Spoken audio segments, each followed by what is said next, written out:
زما نوم اسماعیل خان دی او زه د اپر دیر سره تعلق لرم. دې وخت کې مونږ په کراچۍ کې یو، خو لکه زموږ بیسیکلی مونږ د اپر دیر یو. زه د خپل پلار د بخانې په سلسلې کې دې پریس کلب ته راغلی یم.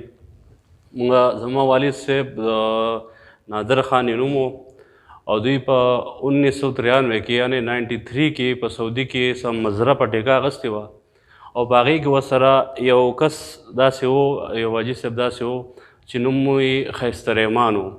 نو ښایسته رحمان په نوم سره دوی بیا دا ایډرس لیکلی و چې باډوان د علاقې دی. باډوان علاقې کې بس مونږ تقریبا 15 واړه یعنې کوز باډوان، بر باډوان، دربار کلی، لیکو دا علاقې مو ورپسې وکتلې. مونږ تقریبا پوره ادینځۍ دپسې ولټوله، حالانکې پیسې دومره نه دي.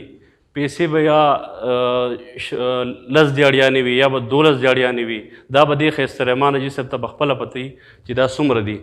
خو زه دا ویل غواړم که چېرته دا ښایسته رحمان حاجي صاحب مونږ اوري یا دا په دې دنیا باندې نه وي، نو مونږ وایو چې دا د مونږ سره د دوی بچي وي یا د دوی ورونه وي یا یې دغه د دې علاوه څه نور څه ریلیټیو وي، هغه دې مونږ سره رابطه وکړي او مونږ ته چې که موږ ته بخانه کوي یا زموږ والد صاحب ته بخانه کوي، حالانکې ځکه چې زموږ والد صاحب اوس وفات شوی دی، یو 2 میاشتې وشوې، نو موږ د هغې په بخانې په سلسله کې راغلي یو، ځکه چې د هغه په ډایري کې دا نوم راغلی و. ښایسته رحمان یې نوم دی او په قوم دا روغنی دی. خو موږ باغکنډۍ، رامیال، باډوان، دا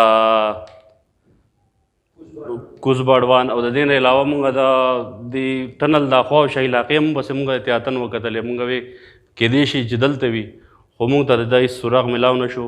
او که چېرته دې مونږ ته بخانه کول غواړي نو بیا هم مونږ وایو چې زمونږ د خپل نمبر ورکوو.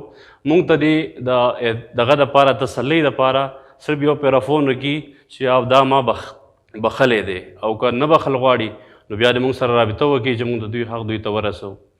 رابطې نمبر 0370 85 017 0370 85 017 دک زموږ رابطې نمبر دی. جی دا یو څو نشانې دي چې هغه راز دي، هغه راز به موږ ته هغه وایي، هغه نشانې به موږ ته وایي. نو انشاءالله دوی امانت چې کوم دی یا د دوی حق چې کوم دی هغه موږ دوی ته رسول غواړو او موږ دغه سلسله کې راوتې م یو.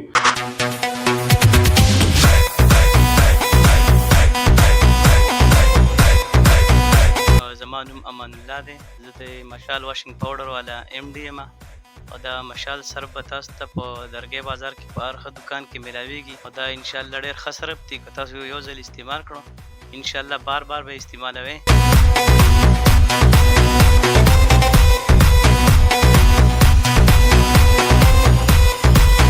او که چاته پکار وي نو زموږ سره په دې سکرین باندې به زموږ نمبر وي، په هغې باندې کنټیکټ کولی شئ. او چا سره څه شکایت وي نو تاسو زموږ سره په دې سکرین باندې چې کوم نمبر وي په دې باندې رابطه کولی شئ.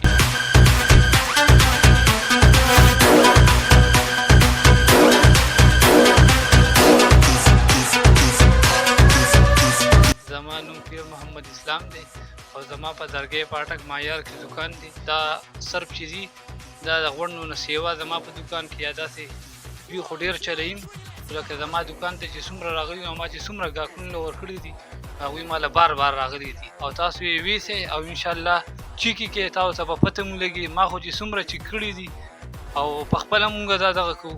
دې نه مخکې زما سره نورو خو اوس مونږ هغه دغه کړي دي او د دې نوم مشال دی او دا صرف چې دي که نه دا دکاندار ته ډېر په ښه ریټ میلاویږي او د هغوی به ډېر ښه مارجن په دې سکرین باندې زموږ د ملګري امان الله نوم دا نمبر چلیږي په دې باندې. تاسو د هغه سره رابطه وساتئ، په اډر به درته میلاویږي او د درګۍ یا د بټخېلې د دې خوش اسخاکوټ د دې غونډو علاقو چې څومره دغه دي که نه دکانداران د هغوی ته خواست چې بس تاسو په دې نمبر رابطه وساتئ.